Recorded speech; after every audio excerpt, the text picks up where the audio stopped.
Mr. Mayor, I believe we are ready at 7 o'clock here in Chambers. All right, can you hear me okay? We can, yes. Oh, there you go. Thank you.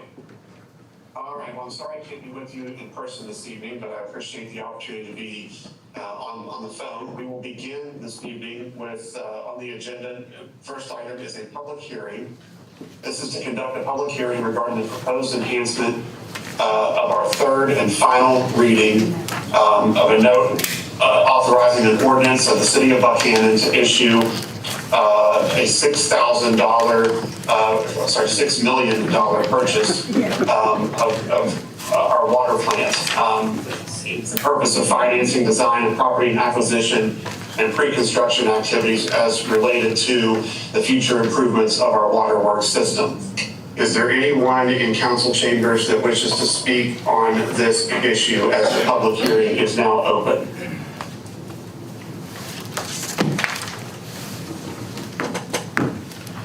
Mr. Mayor, no one is approaching or holding their hand up, so I'm assuming that is no. Okay. All right, thank you very much. At this time, I entertain a motion that we declare the public hearing had and closed. So moved. Second. Motion by Rigger, second by Zuliani. Great, thank you. Motion and second. All those in favor, please signify by saying aye. Aye. Like sign opposed. It appears that the ayes have it. The public hearing has been had and it is now closed. We will now call the regular meeting of City Council to order. It is 7:01. I'd ask that you reflect with our moment of silent reflection, and then Randy, I'll have you lead the Pledge of Allegiance. Yes, sir.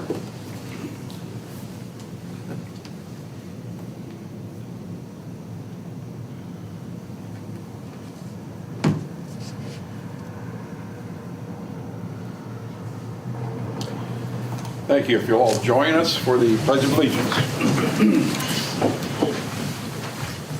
I pledge Allegiance to the flag of the United States of America and to the republic for which it stands, one nation, under God, indivisible, with liberty and justice for all. All right, thank you all very much. I would call council's attention to line item number 4. I'm sorry, it's usually line item number 4. Line item number 5 on the agenda, which is the approval of meeting minutes. We have before us this evening minutes from the July 15th regular city council meeting. If there are no additions or corrections, I'd entertain a motion that we approve those minutes as presented. So moved. Second. Motion by Rob, second by Pam. All those in favor, please signify by saying aye. Aye. Like sign opposed, that motion carries unanimously. I'm going to ask that we go ahead and do the 2 proclamations first before Mr. Amon takes over, if that's okay. So up first would be the American Legion Post 7, and this would be recognizing Patriot Week in the city of Buckhannon. Yes, podium.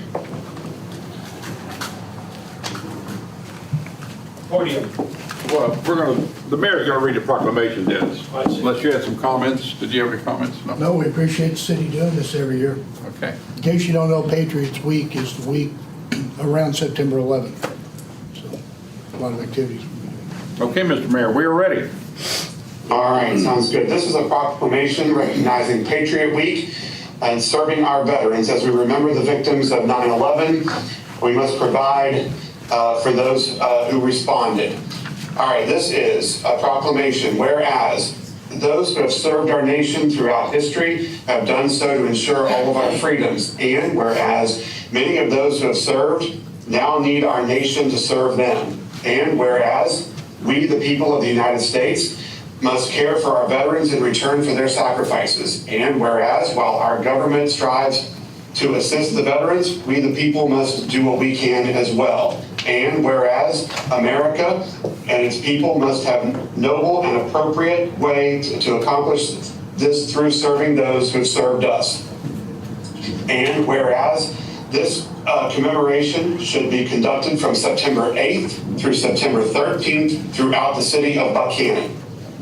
Now, therefore, be it resolved as mayor of the city of Buckhannon, West Virginia, I am issuing this proclamation to memorialize those who have served our nation that we commit to serve them. Be it resolved that this proclamation be publicized for all to see, for the citizens of the city of Buckhannon to remember with eternal respect for those who have served our nation and may need our assistance. Respectfully submitted on this 4th day of September 2025, under my hand and seal of authority, Robert Neal Skinner III is mayor. Thank you, Mr. Mayor. And on behalf of the mayor, myself, and all council, thank you all for your service. Thank you. Thank you, sir.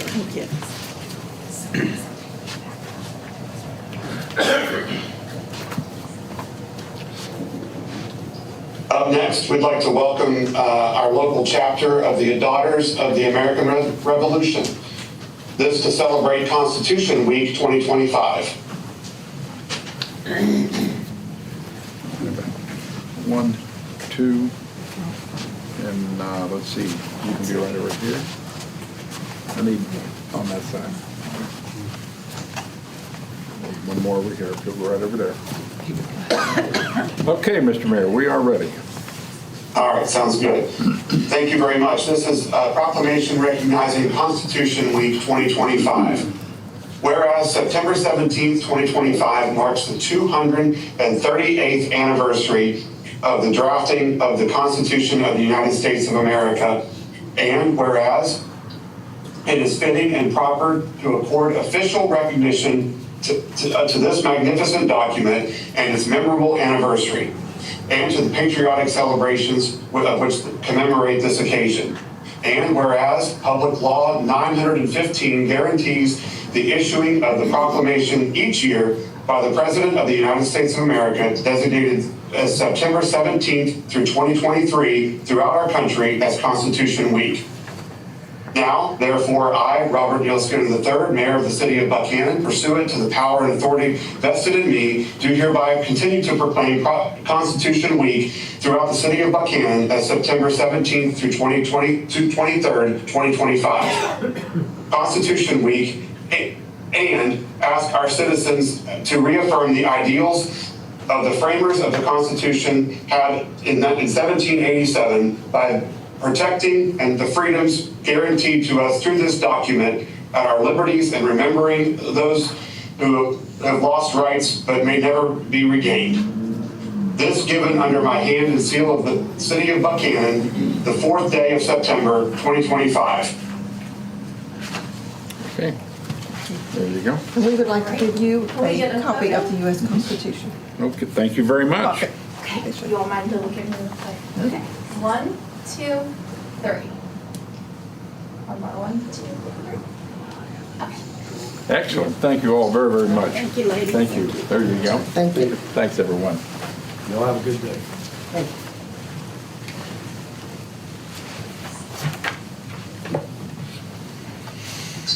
Again, to both the Post 7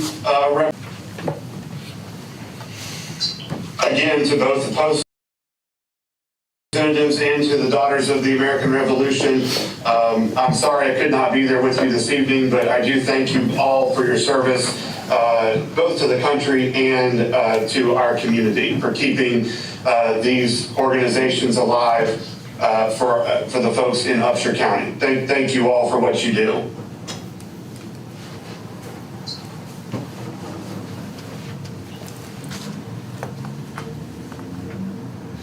Is Mr. Amon, has he joined us? Yes, he has.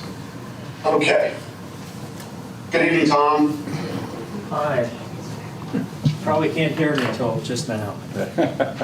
Good evening. Would you like for me to proceed?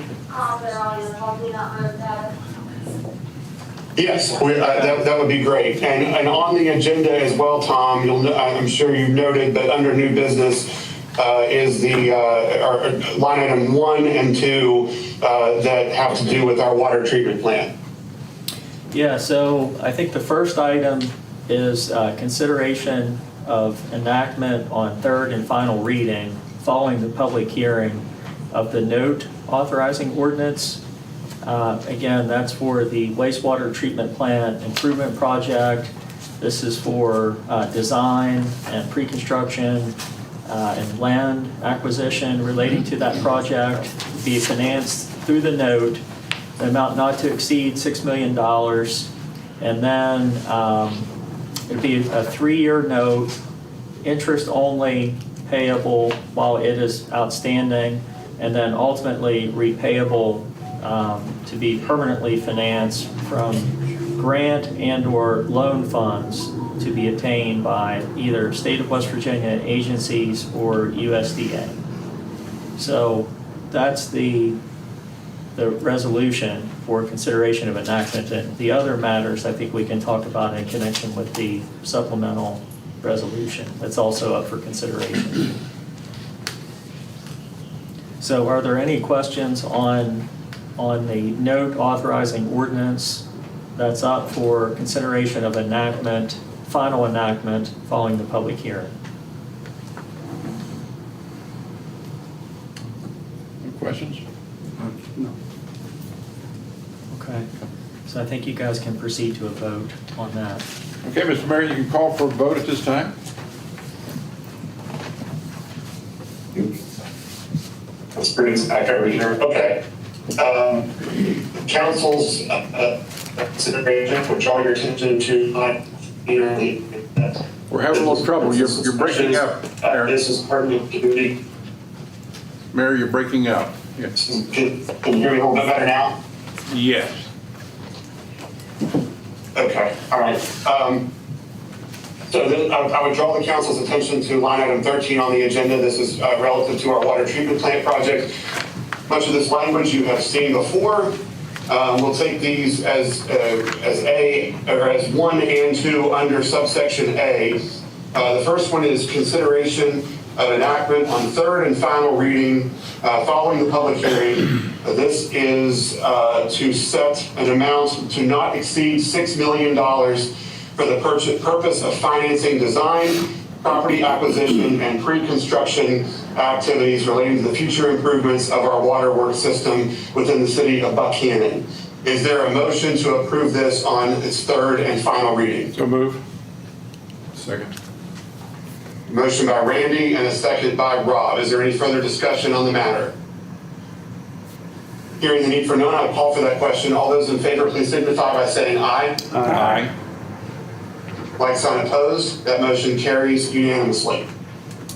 On sub line item number 2, this is to consider for adoption a supplemental resolution of the city of Buckhannon providing authorizations and approvals with respect to issuance of by the city of its water revenue bond anticipation note series 2025, which is tax exempt, and the amount to not exceed $6 billion, once again for the financing, design, property acquisition, and pre-construction activities relating to the future improvements of the city's water works system. Is there a motion to approve this? So moved. I'll second. So I can address a couple Oh. matters with respect to that, Okay. if that's okay. Okay, Tom. Okay, Sure. so the city had submitted a request for proposals to a number of banks and financial institutions, capital market firms for the purchase of the note. Had a deadline for those submissions, I believe, of last Friday. And you have hopefully in your packet a one-page document, which is a spreadsheet that summarizes the proposals that were received. And so you had proposals that were received from Ohio Valley Bank. All of these committed the full amount of $6 million. Ohio Valley Bank responded, Citizens Bank of West Virginia, Huntington Bank, Truist, United Bank, and Cruz and Associates. Ohio Valley Bank offered a 3.89% rate. All of these were for a maturity of 3 years, which is what was requested. Federal and West Virginia tax exempt. Basically, Ohio Valley Bank offered all of the terms that the city was asking for, including how it was to be repaid, the maturity date, no prepayment penalties, They provided no closing costs or origination fees, and as we had requested, it would be payable from the surplus revenues of the system, the accrued interest payments, and then at maturity from the permanent funding sources. And then you have Citizens Bank of West Virginia, again committing the $6 million requested amount, 4.25% rate for the 3 years, also tax exempt, also the quarterly interest payments, and then principal payable at maturity. 2,000 estimate of closing costs. Huntington Bank, again committing the $6 million.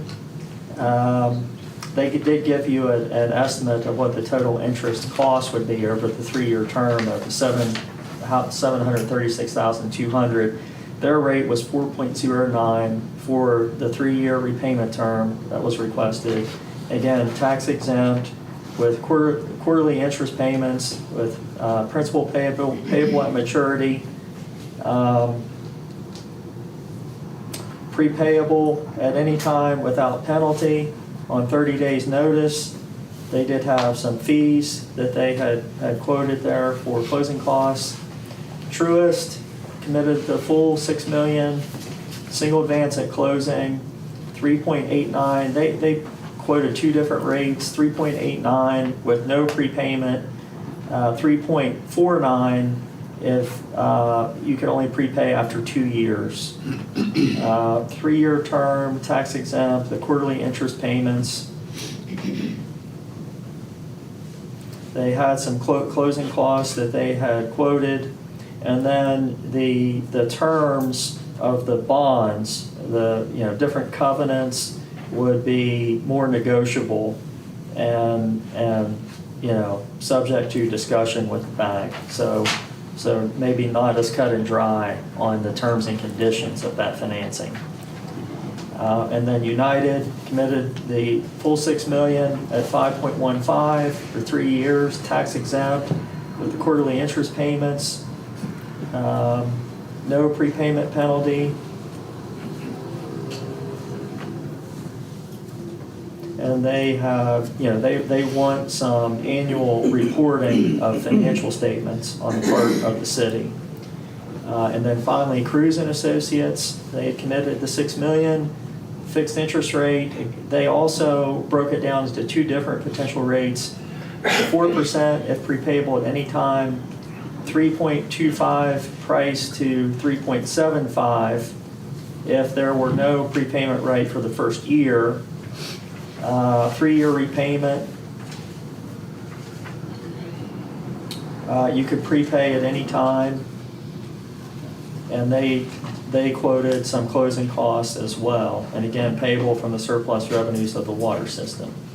So one thing that the supplemental resolution would do is it would select one of these banks as the purchaser of the bonds pursuant to the commitment letter that they had submitted. And it would approve a registrar agreement that will be needed for the closing, some tax compliance policies, registrar agreement that will be needed for the closing, some on behalf of the city that's needed to comply with the tax exempt status of the bonds, and authorizing the mayor and city clerk to sign closing documents, including a certificate of determinations, the form of which is attached, and pursuant to that certificate that would be signed by the mayor, the city would establish the final terms of the note, but within the parameters of the commitment letter that's being selected. So I know that's a lot, but that's kind of what's in front of City Council. So Tom, you're saying if this motion passes, and it probably needs some editing on the motion itself, that motion passes, it has to have a selection of one of these banks within that motion. Yes. Okay. And is Amby Jenkins, are you nearby? Yeah, right here. Oh. I kept looking over there. Well, you're not. You're normally back in that seat. Do you have any comments? If you come to the mic, please. I mean, Tom pretty much spelled out, and you have before you a little more detail. If you look over that and look at the fees and some of the notes at the bottom, that a few of the banks are not, they're saying this is subject to final approval. So some of those say that on that.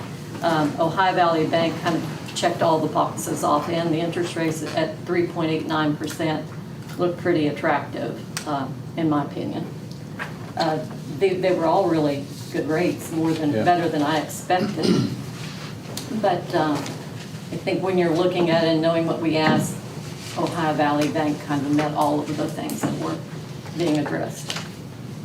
That's my. So Mayor, it appears Mr. Amon and both Amby Jenkins concur that Ohio Valley Bank would be the recommended bank there. I agree. Based on his conversation or his presentation and reviewing the document, I would agree with that as well.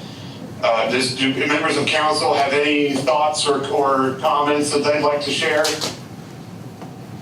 What was the closing cost for Truist? Because they talked about 3.25% at one time, I thought. They said customary. They really don't state. You're coming closer to the mic. I'm sorry. $6,000 for purchaser counsel fees is the only closing cost that they had quoted in their proposal. And Ohio Valley doesn't have any. Correct.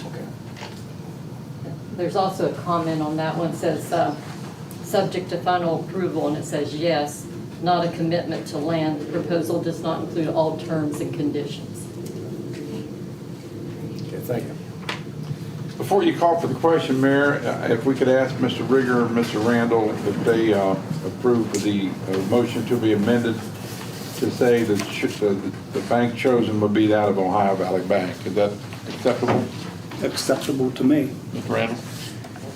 It's acceptable, yes. Okay. All right, Mayor.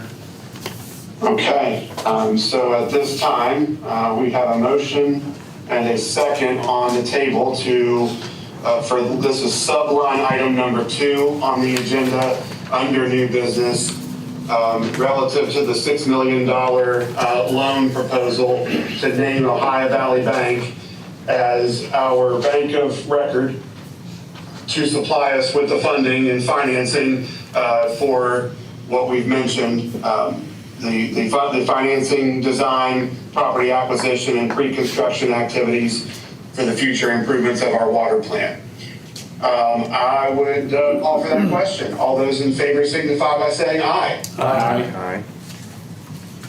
Like sign opposed. The motion carries unanimously. Thank you, Tom.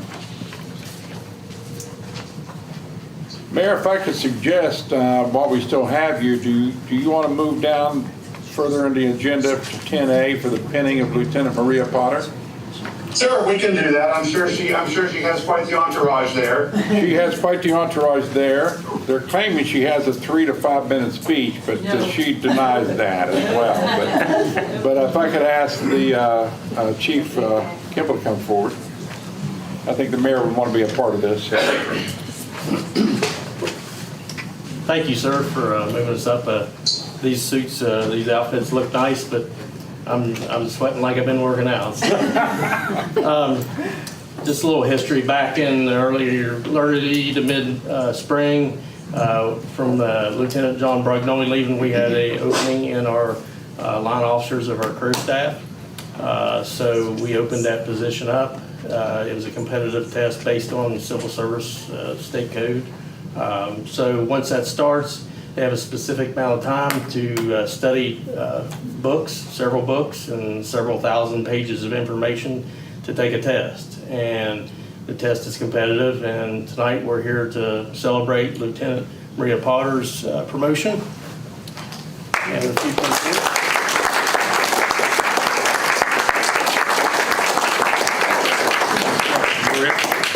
I'd like to. You're going to sit her?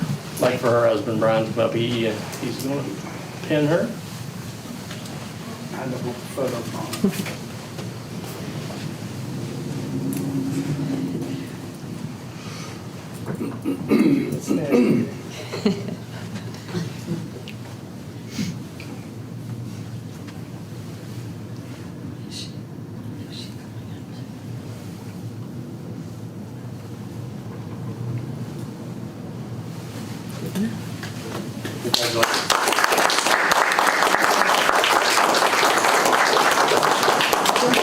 Hang on one second. I've tried. Promise everyone for a Do you group like want that. Yeah, my parents, your parents to get one? Get one of their parents and Riley first.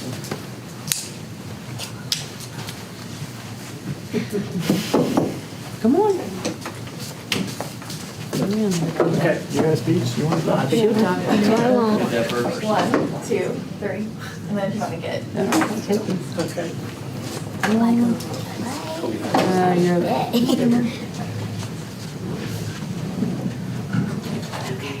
Ready? 1, 2, 3. Thank you.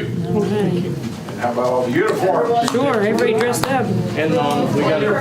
Everybody dressed up, right?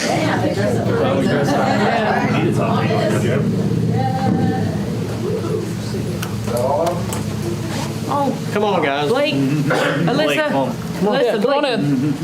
John. Come on, John. Alyssa will speak. Yeah, Yeah, Alyssa will speak. she's blushing just walking up here. She's like, nah. You take a knee in Take a the front? knee. You don't take a knee in the front? Yeah, absolutely. Absolutely. Can you Right, just- right, there you go. There we go. There you go. That. Okay, all right, everybody look this way to me. Okay, All right, and then, oh, back up a little bit. Okay, I think I got everyone. 1, 2, 3. One more. 1, 2, 3. Okay. great. All right. All right.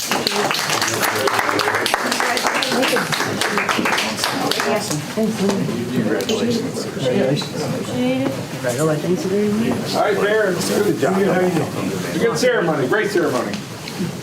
Thank you. It sounded like it. Well, Maria, congratulations. I'm sorry I couldn't be there to celebrate the accomplishment with you, but you are, everybody in Buckhannon, Upshur County, when they interact with Buckhannon Fire Department, is so complimentary of you and your professionalism and your abilities and the service that you provide to the community. So on behalf of council and our entire community, we really appreciate your dedication to the fire service and to our community as a whole. I think we all know that it is not easy to stay in southern Appalachia in a small town where there's just, the opportunities are not tremendous, but you've done it and you're thriving, and I, from one to another, I appreciate you more than you realize for staying in Buckhannon and dedicating your career to public service. So congratulations and thank you for everything you do. Thank you, Mayor. Thank you.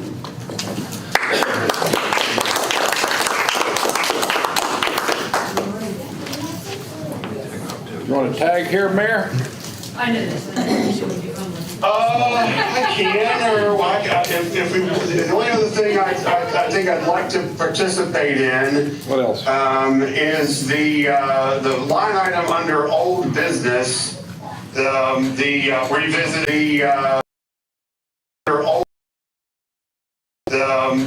revisiting our zoning conversation. All right, then without objection, we'll bring that to the table.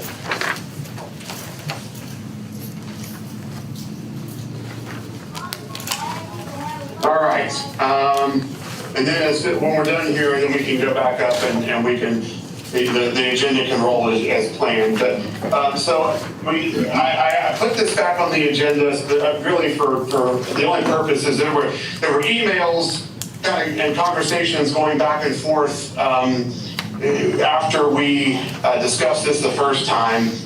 And there's been a little bit of feedback, I think, to several of us provided by the community that perhaps I feel, and maybe I'm not, maybe I'm the only one, I don't know, but I feel that requiring a zoning application for absolutely everything is a little over the top.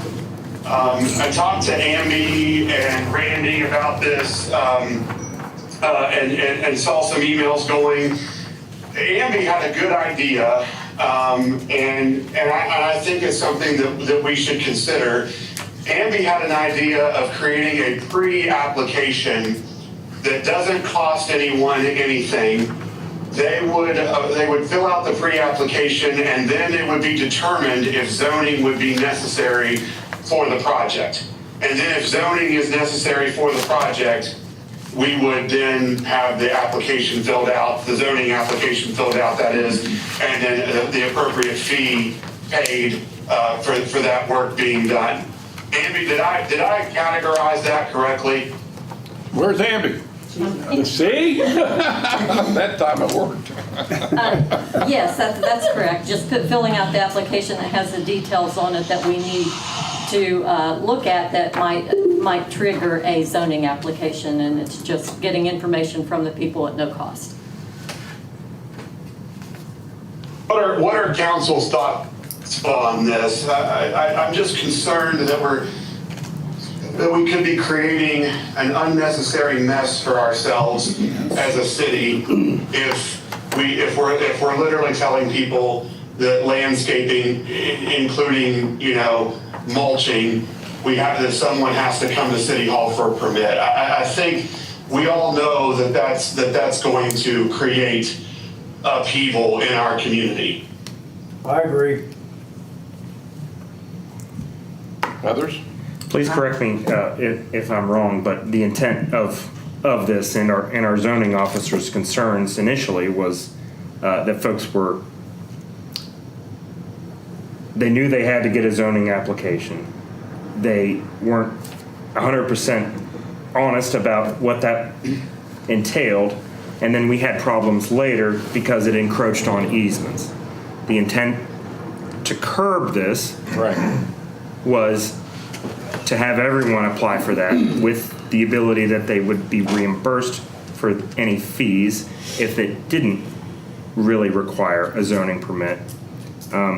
But I'm all for it, sure. If whatever process we use still covers any instance of a city easement being encroached upon, somebody else's property being encroached upon, that's really the main goal of it, is to get ahead of any actual work done before that. So This would allow that to still happen. Oh, well, No. can I share my thoughts? Sure. We're just taking an apple and we're turning that apple into an orange. People may apply for the zoning or pay the fee for the project they want to do. That does not mean people always act with integrity. That does not mean people will go beyond what they put on the paper. That's an issue that will remain, that's brought us to this point thus far. To require someone to get a permit, even a free permit, to change the mulch in their flower beds, I think is extraordinary and nothing but heartache hill for those that would have to deal with that. If we really want to fix the problem of people going beyond what they put on a permit, going beyond the scope of the project, then we need to institute fines and penalties for people who do such things. My recommendation is that we come up with a fee schedule. If somebody says, I'm going to put in a flower bed and they encroach on the city, then obviously they have to pay for the removal and a penalty. That's how we curb it. We're punishing everyone for the actions of a few. It's like being in school and punish a classroom because Jerry Henderson and Jody Light are talking back there. Have we ever experienced that? It's the exact same thing. So I think we just need to give it some thought. And, what can we do for those few people that are disingenuous when they fill it out? Or they say, well, I want to add this to it, and then they don't notify us. That's where I think we need to focus. Do you have a That's recommendation? my 2 cents. You have a recommendation then as far as? My recommendation is to table it and sit down and come up with fines and penalties, advertise it, have reasonable fines and penalties, but yet at the same time, have fines or penalties that make a point. That if you say you're going to do something, you do it. If you go beyond that, there will be a penalty or a fine. That's how we deal with the issue. We don't want to punish those citizens, or any of us, that do the right thing. And we don't want to put an extra burden on them just to beautify their property. So that's I my agree, recommendation. Jack, and not to quote Randy from earlier this week, but I think he said something to the effect of, why try to put in a thumbtack on a wall with a sledgehammer? And I feel like that's, with the actions that we were talking about last time, it's just, I agree 100%. I think we need to take some time, look at this, and not throw the baby out with the bathwater just because a couple of people have taken advantage of our systems in place. 99% of people do it the right way. Yes, they do. And I don't think that they should be punished because a few people didn't. We can deal with the few people who didn't. I would hate for us to change an entire system for just a couple of people. Agreed. And Jerry and Jody, quit talking. Well, They just look why on. couldn't it be just as simple if you have to have a permit if you do anything other than putting down mulch? Because everything else basically is supposed to be permanent. Sidewalks are supposed to be permanent. Of course, it's years down the road. Trees are supposed to be permanent. Mulch is not permanent. That's something people replace or add to almost every year. And I think it's silly to have a permit to do mulch myself.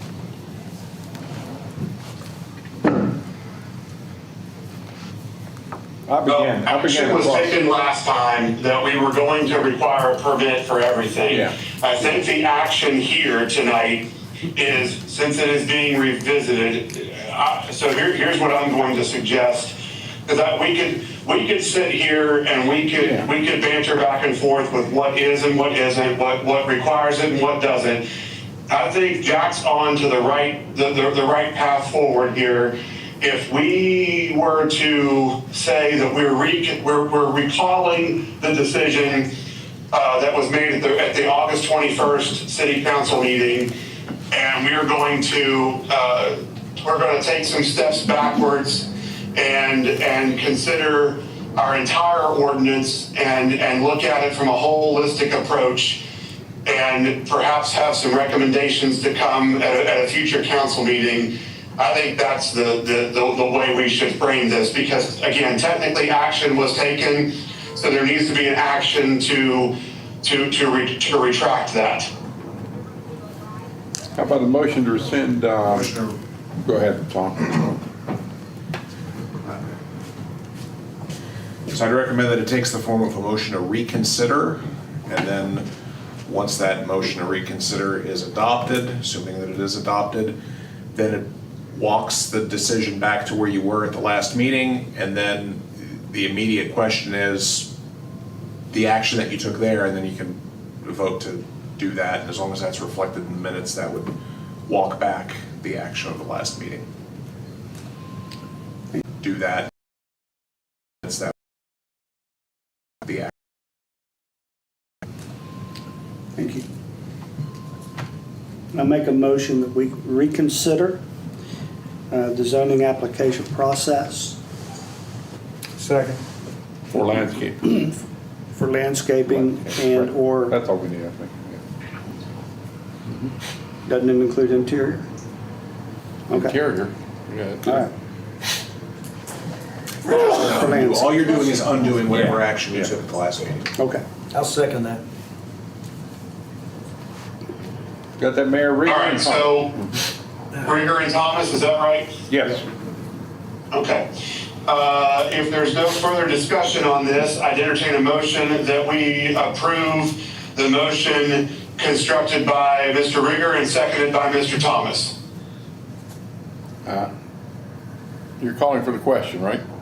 I am. Okay, all those in favor say aye. Aye. Opposed, same sign. There you go, Mayor. Okay. Okay. So now the council has Thanks. before, oh, sorry, Mayor. I was going to say thanks, Tom, for your input there. No problem.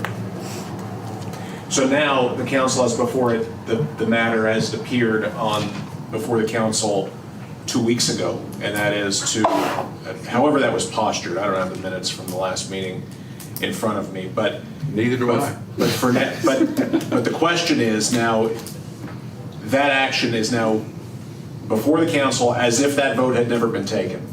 So now it would be in order to take an action to move the question and then vote no if that's what you elect to do now. So the motion that would be in order, Mr. Mayor, would be a motion to a motion to require zoning applications for any improvement or alteration of a property located within the city limits, which is Okay. the question that was acted on at the last meeting.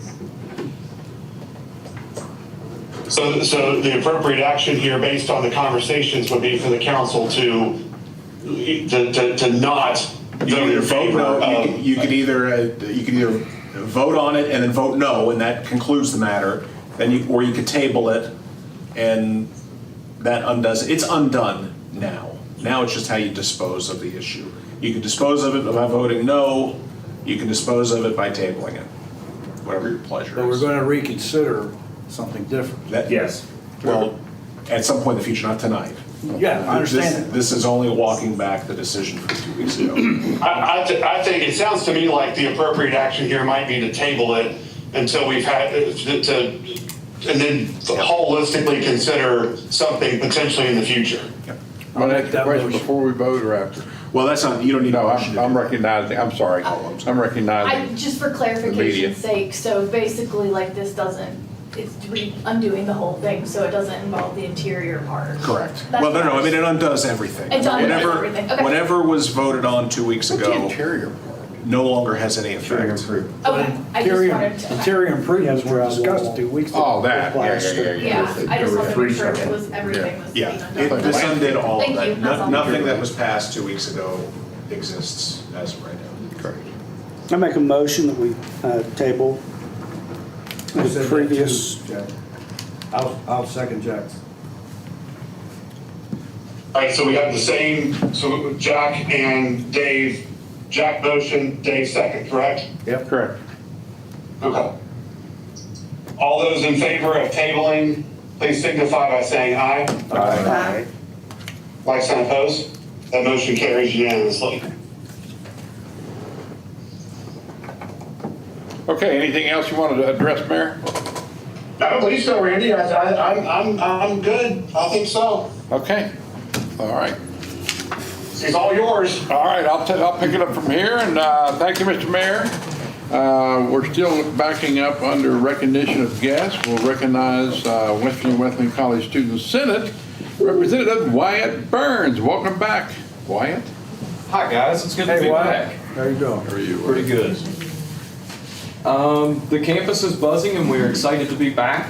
Wesleyan recently celebrated its 135th birthday yesterday with the 1890 Challenge. We hope that the members of the community were able to contribute to the college, an integral part of the Buckhannon community. There is still time to donate with the 1890 Challenge. Links can be found on social media, on Facebook, Instagram, and it's also should be included in your minutes for next time. Enrollment is improving. We're proud to announce that we have new students from 34 different states, 25 different countries. 44% of the students call West Virginia home, representing 38 of the 55 counties. 46% of students are out of state, representing 25 different states. Yes, and 10% are international students representing 25 different countries. The 10 most popular majors for new students: business administration, pre-nursing, exercise science, psychology, biology, sports business, computer science, criminal justice, physics and engineering in a 3-2 program, and education. The college launched a new major in cybersecurity this fall. They have also announced a new LPN to BSN program launched at Battler's Knob with a 100% cohort and a waiting list already. 38% increase in graduate enrollment. And there will also be a new inaugural class for the Physician's Assistant Program, a doctoral program that will begin in 2028. A formal reception and discussion will take place at Battler's Knob on September the 10th. The students are very excited that a local business, Stone Tower, has opened a new location in the Benedum Campus Center on West Virginia Wesleyan College campus. It is open 7 days a week from 7 a.m. to 4 p.m. and is open to the public. Feel free to stop by. Located on the first floor of the campus center. The first home football game is happening right now. We are playing Clarion University underneath the lights. Next Thursday, there will also be a night game as well. Men's and women's soccer, volleyball, golf, cross country, and tennis are in full swing. Feel free to check the website for home contests and join us on campus for all sporting events. The Center for Community Engagement has service scholars placed in 28 community partners. New service sites for this year include the Gibson Library, the Farm Bureau, Region 7, Explore the New Manufacturing, Upshur County 4-H Extension Office, Upshur County Sheriff's Office and Tax Department, and the Upshur County EMS. Our nursing department, along with St. Joe's, will be hosting the Healthy Hero Hustle 5K on September the 6th. Students have many volunteer opportunities this month. We'll be helping with the Helvetia Fair, the Children's Festival, a Red Cross blood drive, the Parish House food deliveries, Girls and Aviation Day, Save a Life Day, and the Hunger Walk, just to name a few. Homecoming is fast approaching. September the 25th through the 28th will be homecoming events and a wide variety of events and an Aloha themed celebration. From a Founders Day convocation to a block party to a bonfire to special lectures to athletic competitions and alumni gatherings, there will be so much to do. One last thing, there will be a Pittsburgh Jazz Orchestra on Thursday, September 24th in the PAC with guest trumpeter President James Moore. And that's all I have. Does anybody have any questions? Yes, what's the actual enrollment of Wesleyan? The last number, give me just a second. I have it's in an email somewhere.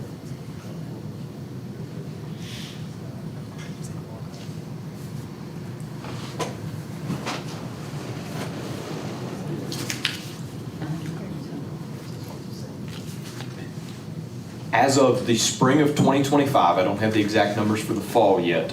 Spring of 2025, the enrollment was 922 students. So, say we graduated, there was, I think, 200-ish in the last graduating class, and we enrolled 300. So, assuming some discontinued their education, we should be relatively even, probably approaching close to 1,000 students. Very good. The homecoming block party, did you get that approved? I'm not sure. I'm not sure what that is. I'm not sure if it's a block party. It may be something on campus, inside of the campus. Yeah, where is it? I didn't know if it was on the road somewhere, block party. I was wondering if it was on the road, streets somewhere. I will ask Elisa when I get back, and I will have her shoot Randy an email, and we'll make sure everything's squared away. Wyatt, in your first or second paragraph, you said there was a 38% increase in something. Yes, that was enrollment compared to last year 38% increase from last fall's enrollment? for graduate programs. For graduate Yes, programs. graduate- Not overall. Yes. Yeah, that's what, So that includes the master's programs, and I think that also takes into account possibly the physician assistant programs, and I think the physician assistant program that's getting started at the doctoral level. and you have an MBA and a master's in education, I believe so. and a I think master's in nursing. master's in nursing, and I believe there's also a program in a master's of clinical psychology or something with the mental health. I think it's a master's in mental health, maybe. So I think there's at least half a dozen programs at the master level. All right, thank you. Any other questions? Why, thank you very much. All right, I will see you guys Glad to next have you month. back. Thank you, guys. You're gonna come back again? Yes. Yeah, great. Thank you, guys. All right, we're going to number 7 Have a now. good day. Entertain a motion to open public comments. So moved. Got a motion by Buckley, is there a second? Second. Second by Zuliani. All those in favor say aye. Aye. Opposed, same sign. All right, public comments are open, and we have Lisa Linger, who would like to address council tonight. Lisa? It's been a long time since I've been here. Yeah. All kinds of new faces. How are you, Elise? I'm fine, Dave. How about yourself? Good, thanks. First off, because I'm probably not going to stay, later on you've got mention in the calendar about the dog park and the animal care and control. Yeah. I believe that fundraiser is going to be an elimination dinner. Michelle Jack is the chairperson, and I'm sure we'll be visiting everybody to try to sell tickets. And I'll need the correct name on that, too. I just listed it as a protocol. And that's true. She's out of the country right now, but when she gets back, we're supposed to meet. Yeah. It does sound, however, like she's got all of her ducks in a row. In fact, it sounds like the ducks may do a dance routine. She's that good. She's got a lot of things covered financially. So it sounds like it should be a great event. I'm going to touch on something else, something that is, I think, a pride of Buckhannon would be the mural that if you're coming in off of 33, you see right there on the side of the building.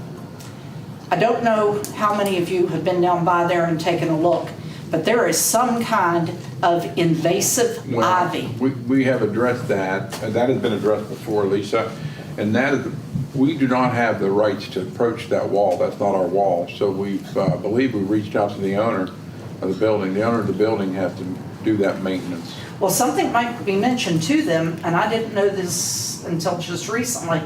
That particular type of ivy will actually eat out the grout, is how it's been explained to me. So it's not just a visual thing. Their property's going to suffer some serious damage.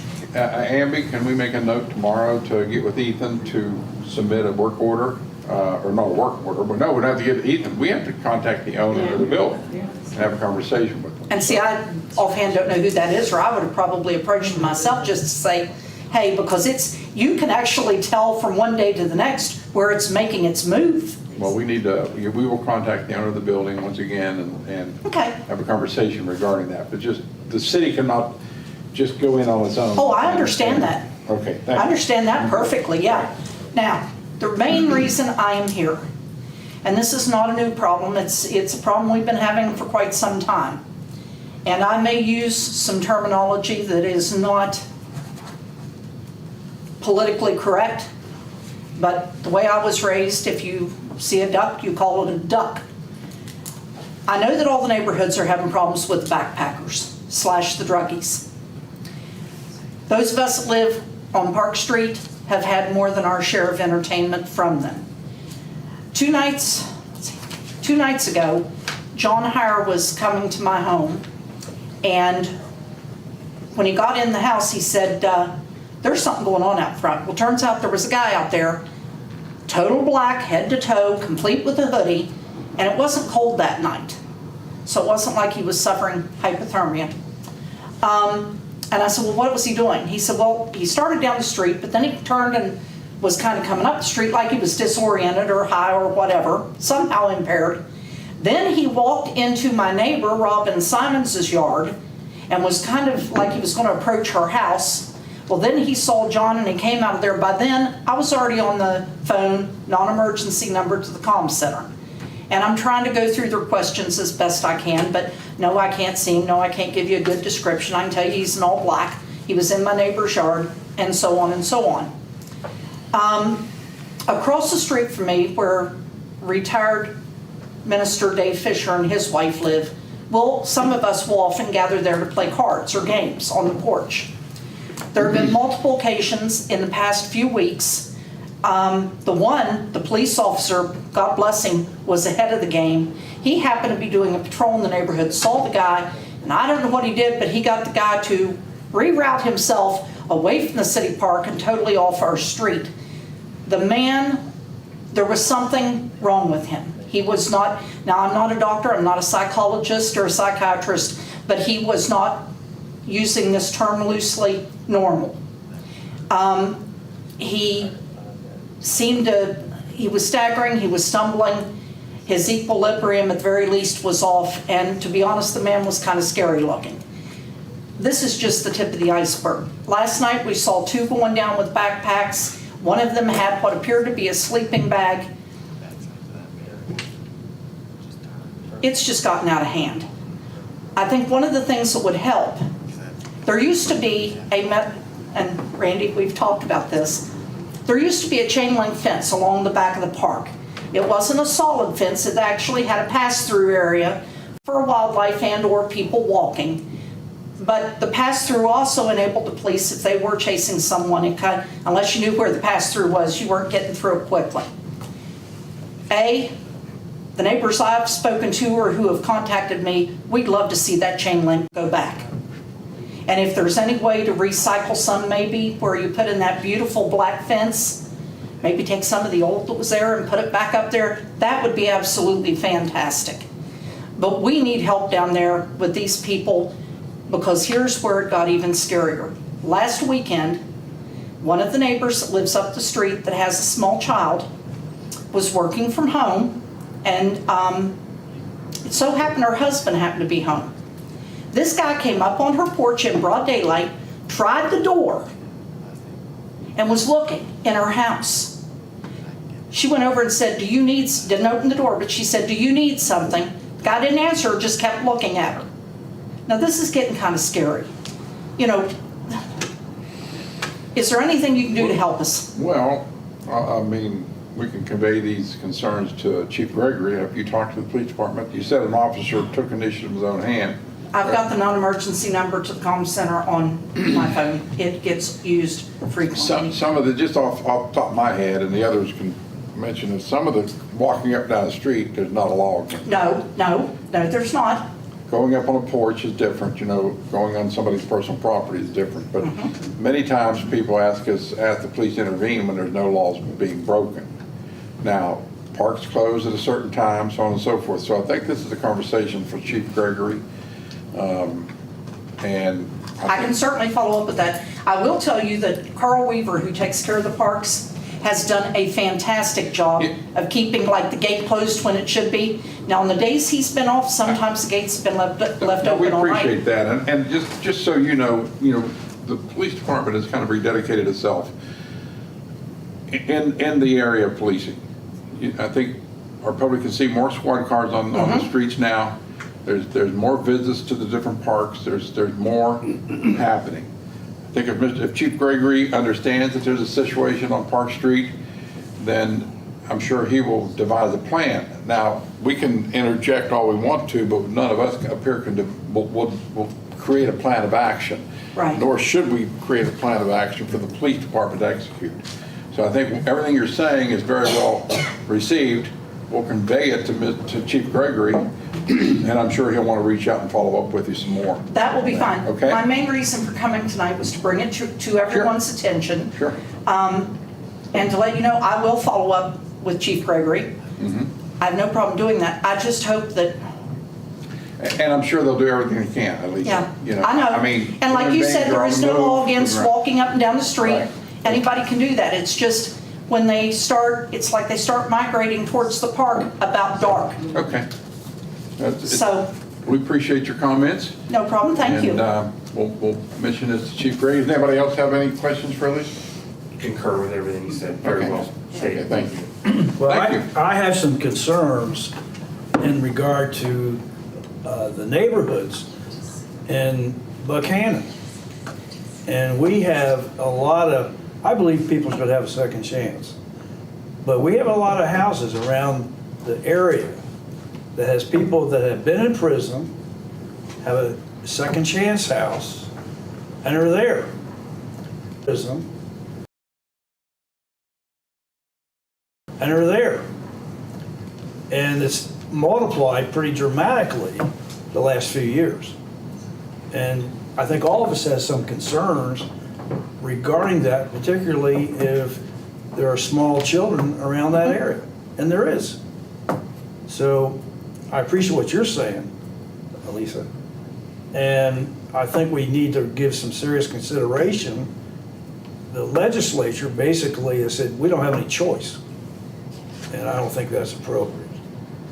But another question I have is, when is your elimination dinner going to be for the, what you had suggested, the first party? That's going to be held at the Event Center of Brushy Fork, December 6th. The first Saturday in December. December the 6th. And I'll be sure to pay you a visit. Cool. Well, thank you very much. Any other questions for Lisa? If not, thank you very much. Well, thank you. Okay, and I don't see anyone else signed up to speak. Is there I have any? a couple of questions. Okay, we'll recognize Jerry Henderson then if you'd like to come. Hi, Jerry. Hi, Dave. How are you? Hi, guys. Hi. As a small business person in town, we frequently look to our city to lead, guide, and direct some of the plans that we as business owners need to follow to grow and develop our own businesses. I've been waiting to see what the city might be doing at Christmas. I've been, for the last few years, creating an event specifically for children and have had what I consider great success with it. This year, we've already started planning, but I always try to go along with what the city's doing and supplement them and back them up. And I did not know until recently, there is no Dickens event this year. Correct. Is that correct? That's correct, yeah, that I don't know if this is a public announcement, but shortly after the last one, they voted to disband their organization and not go forward. Okay, so that leaves a big opening, because that was one of the other things. We try to see that every Saturday in December is having a broad-based event that the public comes out to, because that, as business people, show the public that we're paying them back. We're saying, we thank you for doing business with us. Come bring your kids. We don't charge for you. Let's do something to help, the season get kicked off. I guess we're still having a Christmas parade. Is there a theme for the city? Chief Kimball standing by. He's the head of the Christmas parade, basically. He has Christmas for parade me, questions. There's Theme. There will never, be a never theme. being a theme for the Christmas trade other than it's all about the Right. kids. But it is going to happen the first Saturday, First Friday. the first Friday. Yes, ma'am. Okay, does anybody know of anything happening on Saturday that would be an event that the public could get involved? I heard of an event, elimination, dinner. yeah, Elisa's. But that's generally not kids, and it's generally not, I'm not aware of the city has not planned a specific event. I heard today, and I'm sorry, but I can't think of the details. I think that the Buckhannon Community Band is planning some holiday entertainment in December, but the city doesn't, oversee that group, so we're waiting to get details from them as to where, when they might be performing. And no other organization has come forward saying that they have a request to produce a holiday event in the city. no, I came to Pam's meeting today. Okay. And I was hoping just to get some advice as to, what other people are doing. Because we have temporarily started planning for something that we would want to do, but we don't know if the city is going to have something on, The city is not at this point. The city has doing not. nothing at Jawbone, nothing. I'm sure we're going to put a tree up. I'm sure we'll coordinate that. There's going to be Hanukkah. There's the Hanukkah lighting has been scheduled. I believe Consolidated Public Works passed that. Right. So that's something that we have not discussed collectively as far as positioning a Christmas tree. I mean, we'll put up the normal Christmas decorations throughout town, and I'm sure the street department will erect a Christmas tree.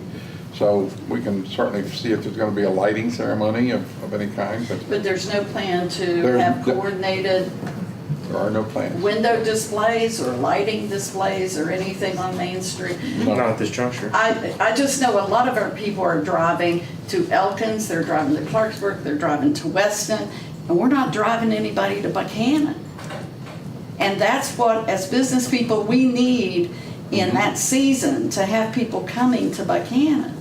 And if the only thing we're seeing on Main Street is the same things we've seen, then there's no reason for us to come. Pam's committee has launched efforts to do something for the month of October. And we're still waiting for results on that. I don't know if you've signed up to participate, or if you know of any others that have signed up to participate in the I do Halloween. know, I can report, Amanda told me that as of today, she has 17 or 18 people wanting to do the scarecrow thing, but she will have a complete list and the deadline's Monday. So I might recommend getting with Pam. As you said, you were at her committee meeting Right. today. Yeah. So I mentioned perhaps- that to her about the scarecrow thing, but as far as Christmas, I have nowhere I can go with Christmas right now until our mayor shows up to our meeting and we get approval to do some things.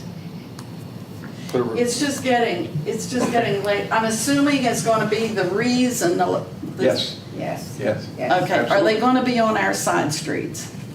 We have a lot of businesses on our The side thing is, street. if we get approved to buy a new Reeser downtown, the ones that we currently have, we're hoping to put on the side streets.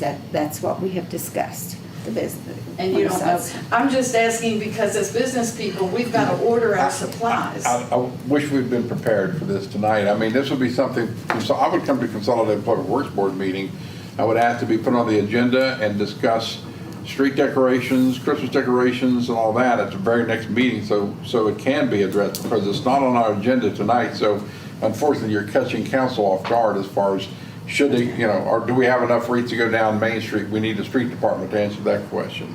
We'll have to coordinate with Pam and her committee to answer that question. So we can get deep in the weeds tonight, but we really don't have I think, Jerry, anywhere to draw from. I mean, and your suggestions are great, but I think this is better suited, am I right, Amby, for Consolidated Public Works Board meeting?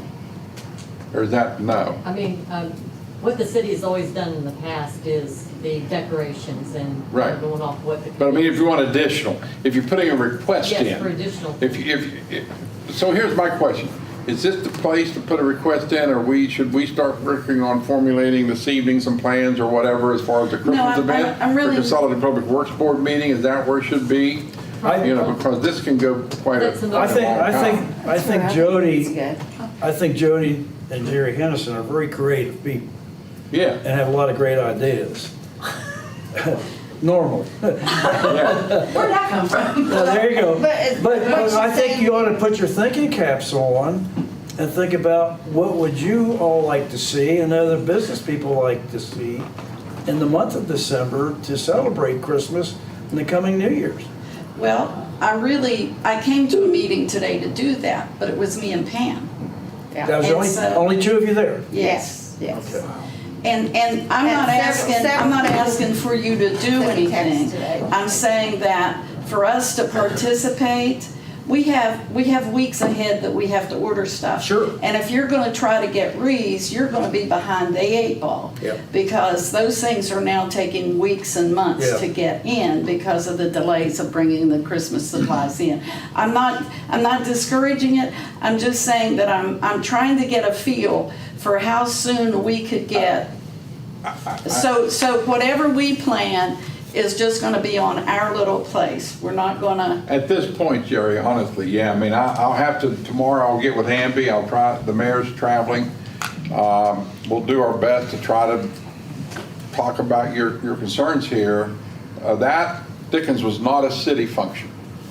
That well, was it an was indi- heavily supported, I think, Randy. Almost all of them. We try to support all of our events. Yeah, oh, I but- understand that. But yeah, but that's not the thing. And again, I mean, we can spend as much time as you feel necessary tonight on this, but we want to get through the rest of the agenda, honestly. Yeah. But we can talk about this and say the month of December, what can we do spice the town up and move the town along a little bit more, and go to Create Buckhannon, go to your organization, Burma.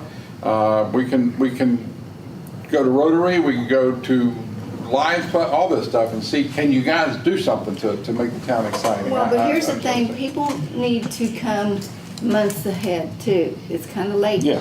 to, Yeah. try to make a decision on. Well, she just learned that Right. Dickens, how come you didn't tell her? I thought everybody knew about the Dickens. I do too. Well, she just learned today. But as far as a thing, that's, Yeah. there's no thing. Okay, It's just all right, anything else then? No, that's All right, okay. thank you very much. Thank you. Okay, thank you. Thanks for. Are there any other people who would like to address council tonight under public comments? If not, I'll ask for a motion to close public comments. So moved. Second. Rigger, Zuliani. All those in favor say aye. Aye. Opposed, same sign. Motion carries. I very much need that. All right, let's move down to Amby and the financial report, please. Let's go. Where'd Abby go? I'm here. I'm here. Okay, I'm going to give you some balances for August, the end of August. General fund money market and checking, $792,595. You have a CD that I need to move to municipal stabilization, but it's $89,167. Historic landmark savings, $3,043. Coal taxes at $45,605. Municipal stabilization is at $971,639. Flood control accounts at $78,000. Consolidated Public Works Board's $208,000. They have a CD at the cemetery CD at $241,000. Sales tax account is at $1,922,000. The American ARPA fund, the American Rescue Plan account is $48,000. That's all dedicated towards the water project. We're just waiting on some final decisions to be made. Opioid account, $101,778. The Stockert Youth Center capital donations are at $307,961. Revenues for general fund was at $393,817, and expenditures are at $758,000. The expenditures, there's some bills, couple worth pointing out to you.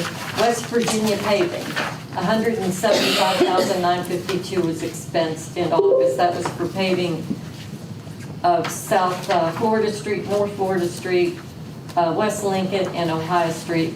And then we expensed $3,000 to Appalachia Equipment Solutions to rent an excavator for 4 weeks.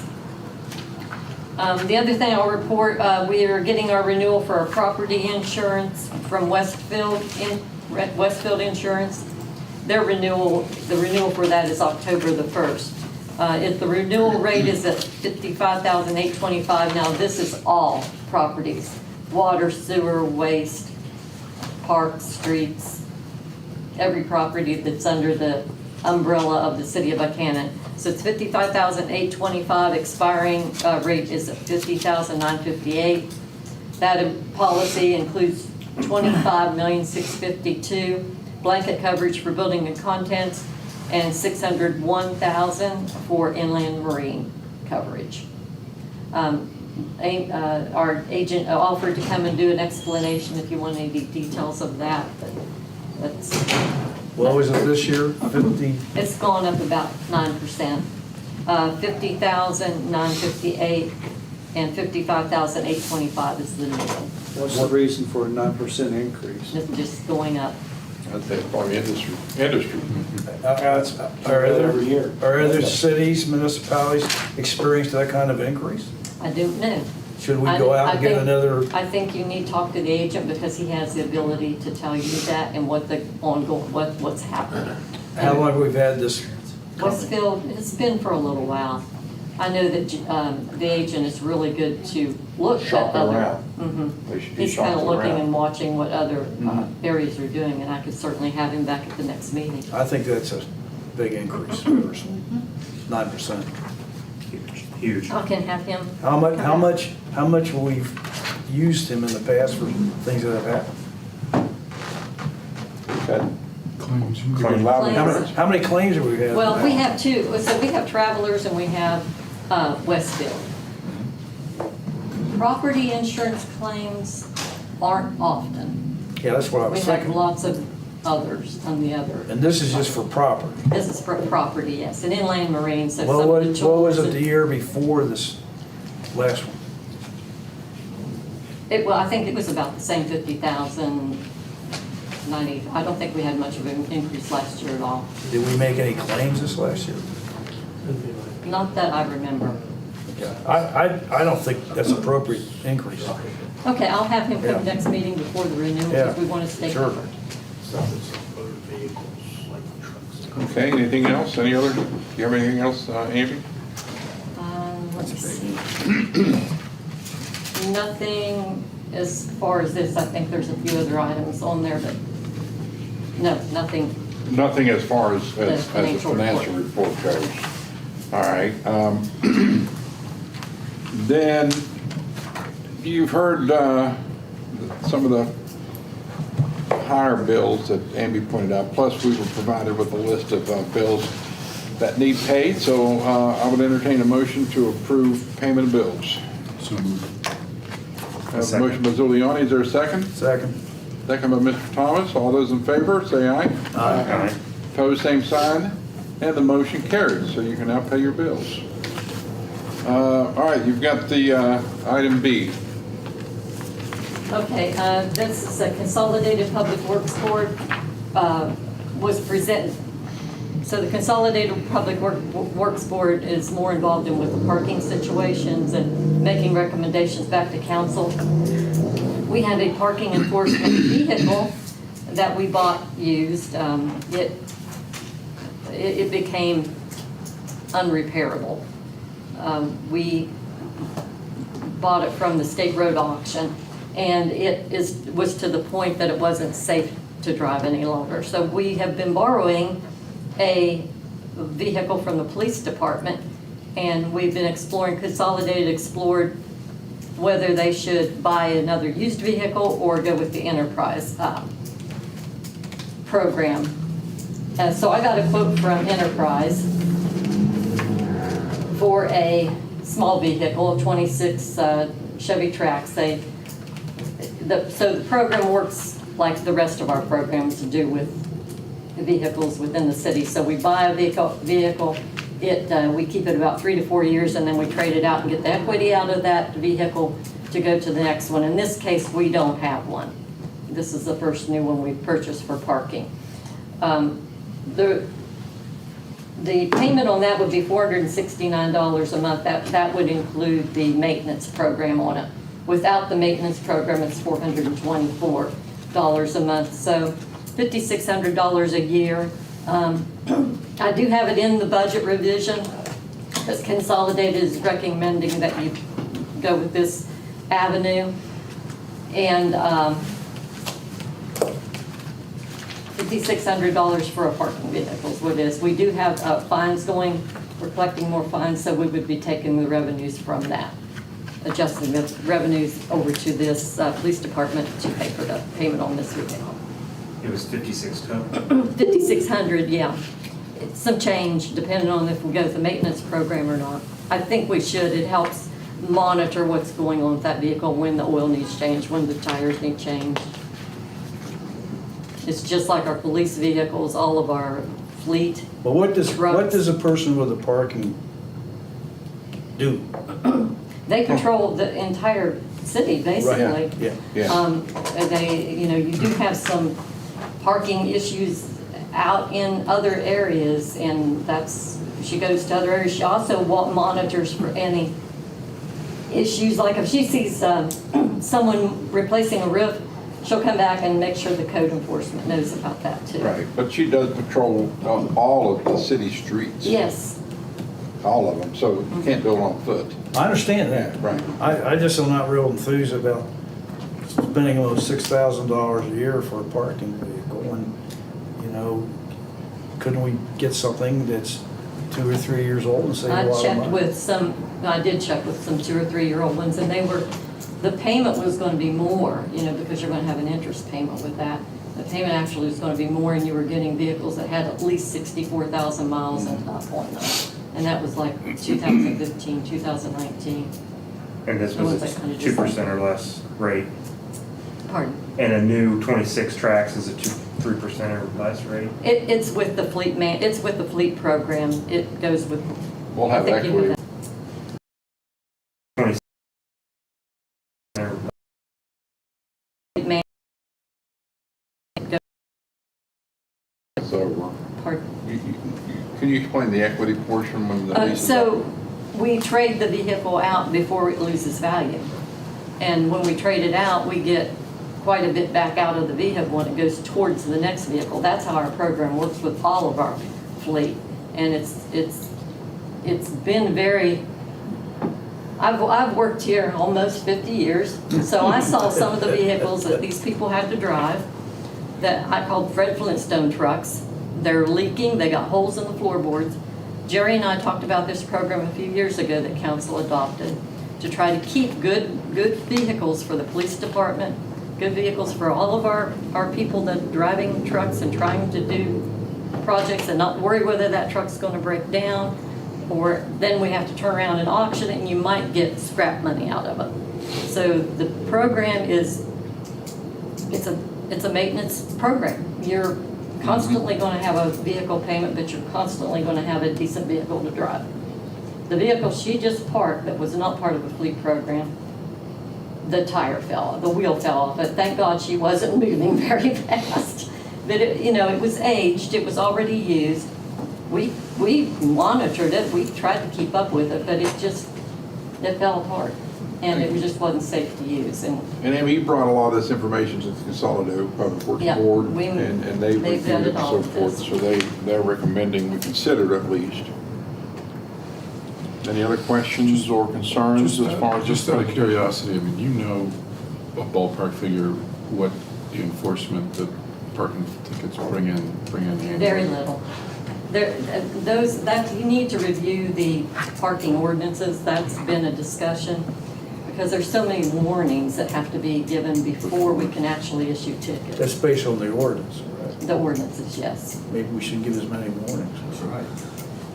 I'm sure I've got a cheerleader right back here sitting in the audience about that. Yeah. What is the total amount that we bring in with the traffic violations and stuff? Are you talking? Parking. Not much. I mean, it's a couple thousand? yeah, probably. And you think we should review that? That is, the Consolidated is going to review it. I needed the judge to kind of make a spreadsheet with the parking enforcement officer, and they have reviewed it because we have several ordinances in there. There's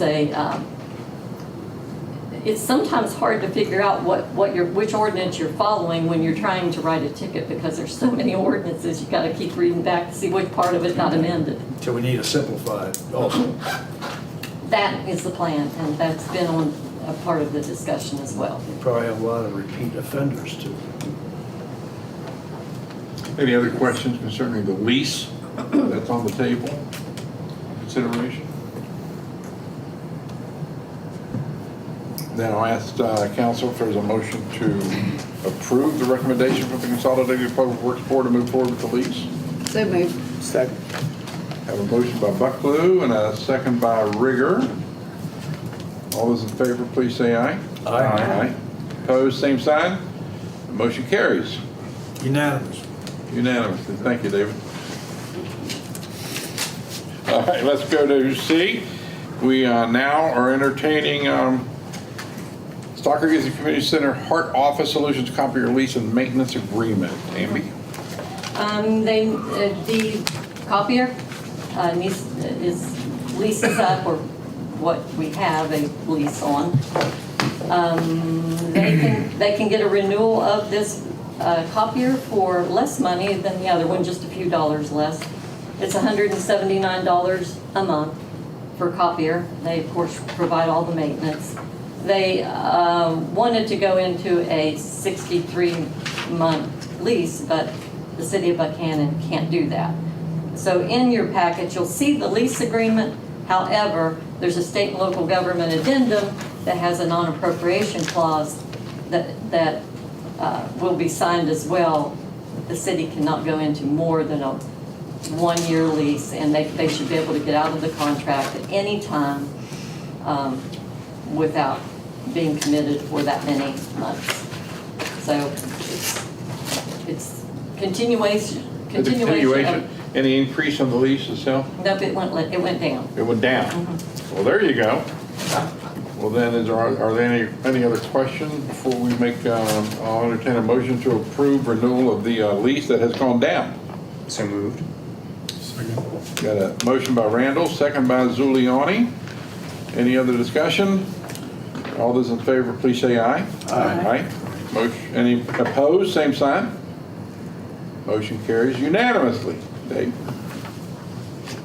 So, all right, Amber, your big one now. You got a resolution, the general budget revision. Is this your second one? This is the second general fund budget revision. Okay. Fiscal year 25-26. All right, let's hear it. In your packet, you'll see the documents that need to be sent to the state auditor's office if it's so approved. You will also see that I always put a very detailed spreadsheet in there explaining what this revision entails. So I would recommend you go to the Excel spreadsheet that shows where the breakdown is. This total revision will increase the general fund budget by $65,700. We'll start with revenues. As I mentioned, with the parking enforcement vehicle, we originally estimated $9,000. We're already over that in that line item.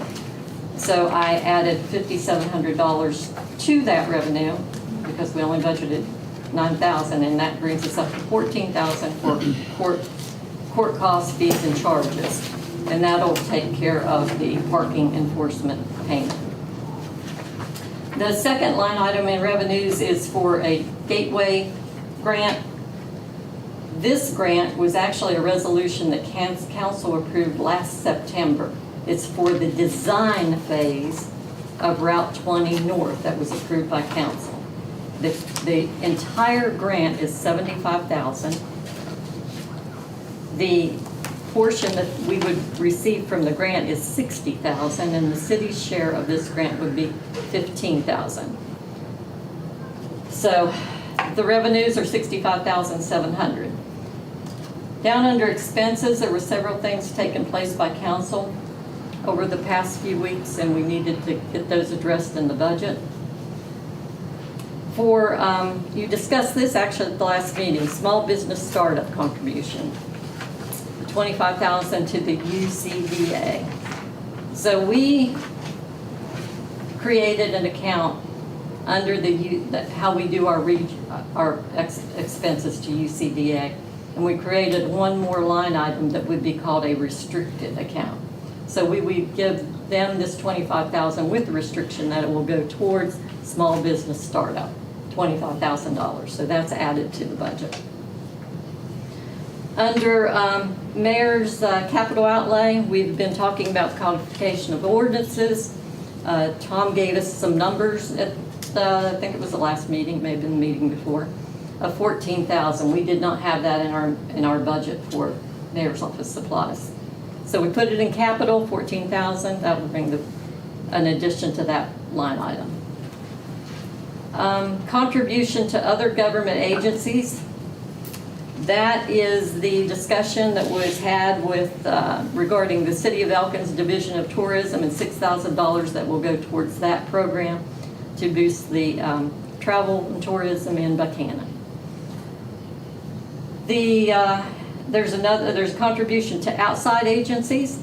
That was also discussed, $2,500 going to CVB for computer equipment, and contribution to CVB for Upshur leadership. So it's $2,500 each, $5,000 to that line item. I'm going to skip past council contingency and go down to police capital outlay. The $5,700 is in there for the payment for the parking vehicle. Next line item, fire department capital outlay. New phone system, that was discussed early on and approved by city council. That's added there. That equipment is on order, $8,700 to add to fire department capital outlay.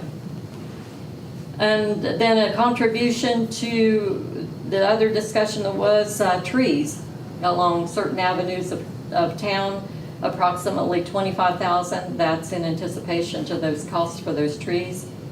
So that one, now how that one will work, it will be a contribution to the Consolidated Public Works Board from general fund so that it can be tracked in consolidated, because that's where we taking care of trees and plantings and that sort of thing.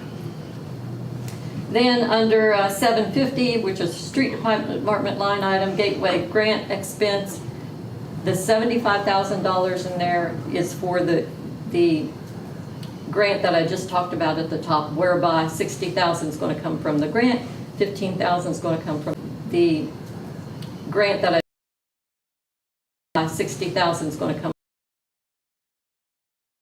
the city of Buckhannon. And that is, again, the design only for the Route 20. It was a resolution that was adopted by City Council in September 24. And then the last line item is public safety complex. Fiber was installed at the public safety complex. We talked about that a few weeks ago, and it was $2,000, so I've had to add that to the budget. So now we'll jump back up to council contingency. You had $351,000 in there, $351,214 to be exact. The expenses that are accounted for within those expenses that council approved are $100,700. And so that will be deducted from council contingency to go towards those expense items. And that makes the bottom for the expenses $65,700 increase in the budget. Tammy will offer one correction. Nope. That contribution for the Upshur Leadership Program was to the Chamber of Commerce. Oh, okay. Not the I will fix that CVB. then. Yeah. They did that's right, you're right. I think I got Lacey and her mixed up. Right. No, Chamber. that was Tammy. Right. That was for the Chamber of Commerce. All right, any questions from council members? No? The other things on the horizon, I'll just mention that before you make your motion, just as a reminder. Things that will come back at some point for a revision. We will start taking RFPs for HVAC system at the CAC. The event center, there are also some things there. Right now they're doing some work out there, but we know we need some extra supplies and a Connex box for storage out there. Playground equipment needs to be addressed at some point. Consolidated will take that subject up and come back with recommendations. We'll have some outside funding requests, I'm sure, coming in. I think we got one in already. And then the other gateway project is the mural side where the sidewalk and lighting's going. That's not been approved by the DOH yet, and once it is, then we'll put those funds in there too to be expensed out. So just to kind of keep you reminded of what you're going to spend money on. Okay. Okay, that's it. Now do you have any questions? Now that she had her caveat, her additions there at the end. If not, is there a motion to approve the budget revision as permitted? As submitted, I mean? Bucklew, is there a second? Second by Zuliani. All right, and all those in favor, please say aye. Aye. Aye. Opposed, same sign. Motion carries unanimously. And it is a roll call vote is needed as well. So Mr. Skinner is absent. Mr. Sanders votes yes. Mrs. Bucklew? Yes. Mr. Rigger? Yes. Mr. Zuliani? Yes. Mr. Randall? Yes. And Mr. Thomas? Yes.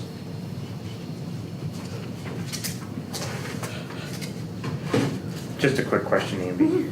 The shared expense out there at the complex, what is that again on?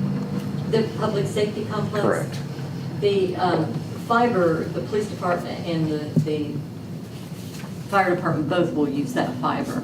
So it's under public safety complex, if that's what the question was. Actually, out where, I apologize, I was mistaken. The event center? The event center. Oh, the event center, of course, the city takes care of the event center. We need some supplies out there, a Connex box for storage. We've run out of storage out there. Yeah, we have a very limited amount of, when you, like this time of year, we have everything out of the convention center, and the carpet's been cleaned and so forth. So when you put all the chairs, tables, and now we've added pipe drape, some decorations and so on, it's just, it's Have some peaked out. So we're looking at, we have to get permission from Charleston, from the West Virginia Army National Guard, to put a Connex box out there, just right out the back, to start putting some of the items out there that we can store, to loosen up that storage area a little bit. And then supplies is an ongoing thing. As we get busier now this fall with events coming on, we have to start buying more supplies, you know, for those events, whether it be cups, cleaning materials, you know, whatever, you know, just things to operate and so forth. Okay. All right. I'm going to pass the sheet for signatures, if you would. I'll go this way first. All right, let's keep moving here. The chief is getting old. Are you still warm, Chief? Oh, yeah. All right, we're almost there. About another 20 minutes. Yeah. So don't talk real slow. Speed it up. Now let's listen to our Public Works Director, Ethan Roasted. No, it should be short and sweet tonight. We've been clearing some trails around Buckhannon, riverbanks, doing some brush hogging, getting that cleaned up in the fall, or for the fall.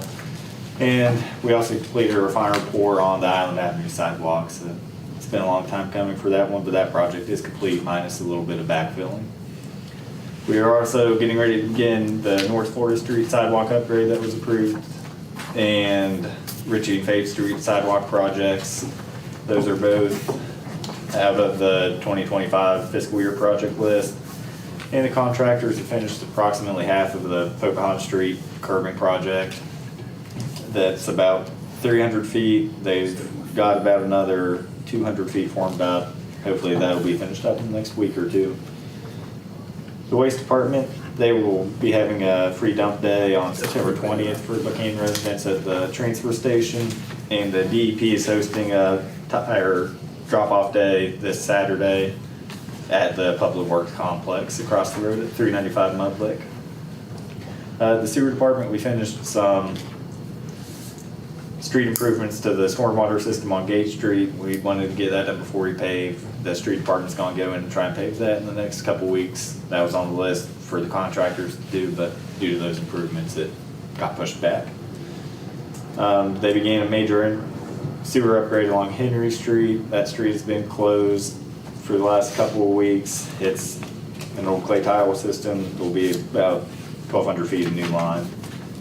And working on several taps and plant maintenance.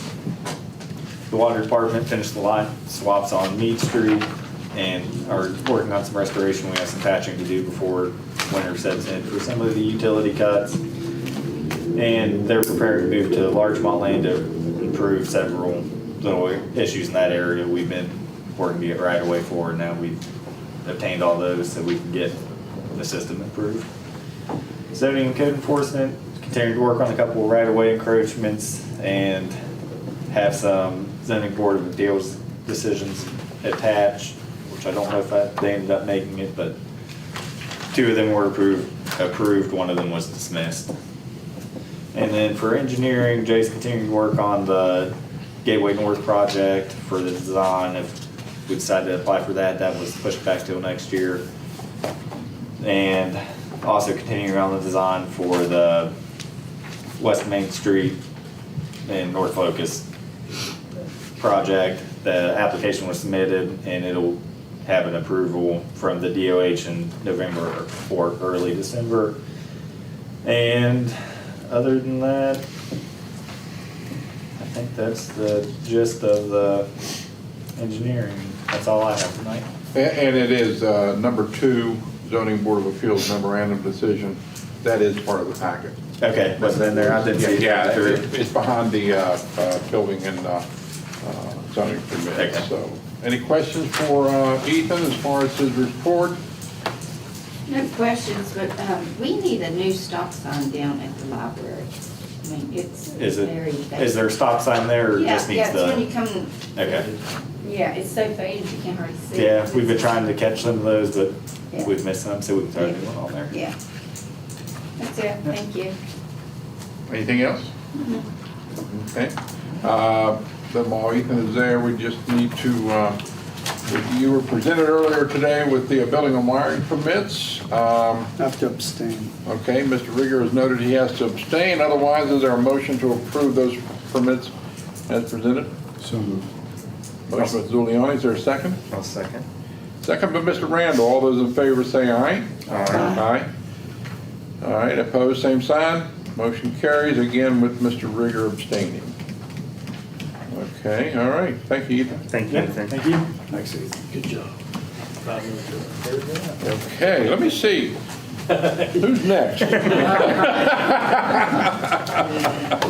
gonna have to get an IV here before long, I'm dehydrated. I do apologize, Chief Campbell. I should have let you go home and change and have a snack, and so you could have plenty of time. I'm disappointed in you. Are you still sweating? I'm still sweating, yeah. Yeah, so. All right, sir. Glad to be here, though. Again, I'd like to congratulate Lieutenant Maria Potter on her promotion. It's a lot of work, a lot of studying. She's put a lot of, everybody puts a lot of work in. I'm very blessed, the employees and the members that we have at the Buckhannon Fire Department. They always try to reach the high standards out there, and that's what we're about. We're here to provide, and you know, no different, get promoted. The studying and the stuff that the people have to do that is, you know, I went through it, several thousand pages in books, and there's 150 questions out of them, several thousand questions, or several thousand pages. So that being said, congratulations to Maria. In your packet is our call volume as year to date and for the month of July. Typically June, July, and August are a little bit slower months. We had 85 incidents in the month of July, 4 fires. And it goes on down through medical calls, service calls, false alarms, and that's still about 44 calls ahead of last year's call volume. We'd been on a trend of downward call volume. This year we're up just a little bit, so we'll keep track of that. I'd also like to thank Mr. Sanders and the mayor. They attended a special meeting with the Buckhannon Volunteer Fire Department the other night to discuss some future endeavors. And also, and I'm sure they will attest to this, we want to reiterate that we are one unit. The Buckhannon Fire Department, there's no separation there between the career and the volunteer organization. We operate as one unit. We respond as one unit. We train as one unit.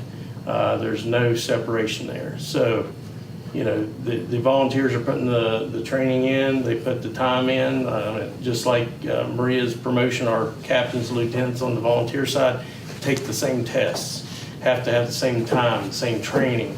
So I would like for council to know that, you know, we're one unit. So very good meeting. People got to ask questions, you know, about future stuff coming up with the fire department. Something else, Mr. Rieger, I'm excited he's been coming down to the firehouse, visiting in the morning, and I'd like to invite all of council to do that. We have free coffee and come down. We have the old retired guys, and they grouch and complain and stuff, but it's good times. He fits right in. Oh, yeah. Old, retired, and grouchy, right? So you served that one right out. Yeah, I'm sorry. Fits right in. And Jack, I think Jack enjoys it too. I do. Some of our older members are there that are no longer responding members, and you know, we have good conversations and talk about stuff. And Jack's been bringing these puppy down, and you know, everybody in the fire department enjoys a dog when it comes in the firehouse. Okay. So, moving on, I want to remind council, October 4th at 6 o'clock at the Virginia Law Center is the PTSD 911 presentation, which is part of our regional mental wellness program. This is looking to be a big event. We got Community Care of West Virginia Wesleyan College is on board. They have co-opted together to sponsor it. the president of Wesleyan put up the money for the finger foods, and we've got for any EMS, law enforcement, dispatchers, nurses, continuous ed hours for that presentation. And it's not only a presentation, it's basically a documentary on a fireman, a policeman, and a dispatcher that were having mental wellness problems and how they ventured through the process and the stuff that was not there to support them or was there to support them. And then after the presentation is a panel discussion where they'll pick certain people to come up and we ask questions and do stuff to see how involved the community wants to get, what they think and stuff like that. So this is a big event for us. It's only been presented a couple times across the country right now, so we're definitely the first in West Virginia to present this and to really acknowledge the issues that first responders from the ER at St. Joe's to our dispatchers to our policemen are up against. And I'd really like to see your all support there. I presented the brochure last meeting from Battalion 1 doing the press release. So, but other than that, I hope to see you there, and if you get a chance, come down and visit the fire station. October 4th, at what time? At 6 o'clock at the Virginia Law Center. Yeah. All right, sir. Any questions for Chief Kimball regarding his report? Thanks, Stevie. Yep. Thank you, JB. You all have a good evening. All right. I'll go get on my monkey seat now. Yeah, all right. What about the fire civil yeah, service? Yes, we have, Chief, do you want to be here for this other action regarding the fire civil service recommendation? I can't, yeah. I mean, if you want to be here for that, but, yeah, he doesn't necessarily present that, it's presented by the chair. I don't have any questions. But yeah, if you have any questions, but, so, before you, we do have the Fire Civil Service Commission, their recommendation of the top 3 candidates to council for consideration of hiring and to set date of interviews for position of probationary firefighter. Who are the top 3? We have Joshua Paul Bowers, Sean Thomas Rexroad, and Tyler Jesse Pritchard. Thank you. Okay. So, 2 actions here. Are we going to try to pick a date tonight, Amby? Or are we going to let Teresa, huh? If you want to pick a date, we can, or we can solicit tomorrow dates that will suit you. You'll go into executive session anyway. Since the mayor's not here, I think we'll have Teresa circulate and contact council members, including the mayor. Yeah. I don't think it's fair for us to set a date tonight without his input. So the action tonight will be to approve, if council finds it appropriate, these three persons for test or for interviews now at this point. Number 1, 2, and 3 is listed. Is there a motion to approve? So moved. Second? Second. We got a motion by Thomas, a second by Zuliani. That motion will reflect we're not setting a date at this time. All those in favor, please say aye. Aye. Aye. Opposed, same sign. And that motion carries. There you go, Chief. Thanks, sir. Thank you, sir. We got that set. We'll get the Good date. evening. We get that date set. We'll coordinate with you as well. Thank you. Mr. O'Neill. Thank you, Mr. Recorder. Good to be with you. Good to be with you and the rest of the council this morning. The council has before it ordinance number 475 of the city of Buckhannon, an ordinance amending ordinance number 438, providing for the processes by which municipal purchasing shall take place, allowing the use of certain service cooperatives in purchasing. This would be the second of 2 readings. Again, this opens up our purchasing abilities to use centralized purchasing clearinghouses that are maintained by other states in addition to the one maintained by the state of West Virginia. We've got one in particular that we're interested in that's maintained by the state of Minnesota. And this ordinance, if enacted tonight, would allow the city to use that clearinghouse as a substitute for a bidding process and save money that way. Any questions or concerns? I think it's a great program. If none, then is there a motion to approve on the second and final reading? So moved. Second? Okay, Zuliani and Rigger on that. All those in favor say aye. Aye. Aye. Opposed, same sign. That motion carries. So 30 days from this date, is that? It will take effect 30 days from this date. Thank you, sir.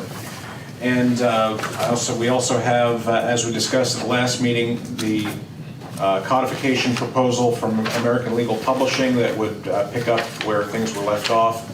As we discussed last time, the base rate would be $13,570 plus shipping and handling. And there's a cost and services summary in your packet that breaks down any additional fees that would be associated with that. If there are overages, for instance, it takes more pages than are anticipated.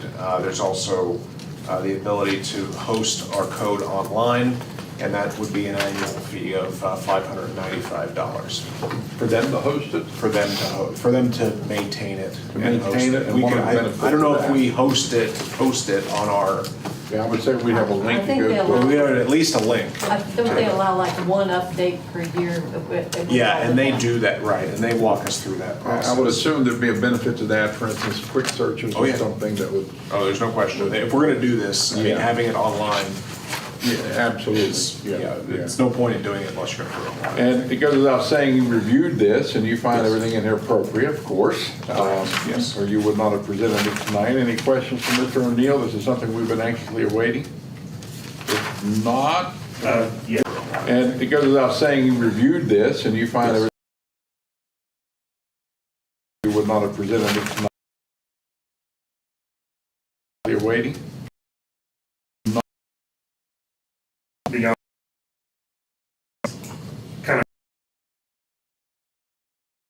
It's one of them, yeah.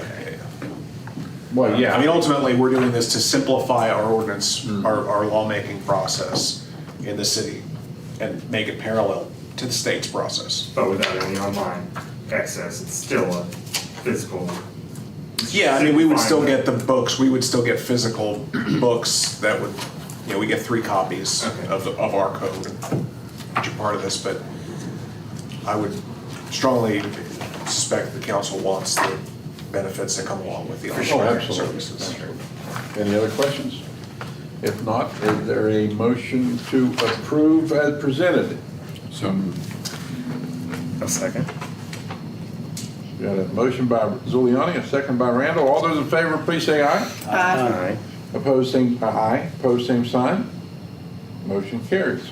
I'd also like to just update the council on one other thing. As we've been discussing for some time, our property exchange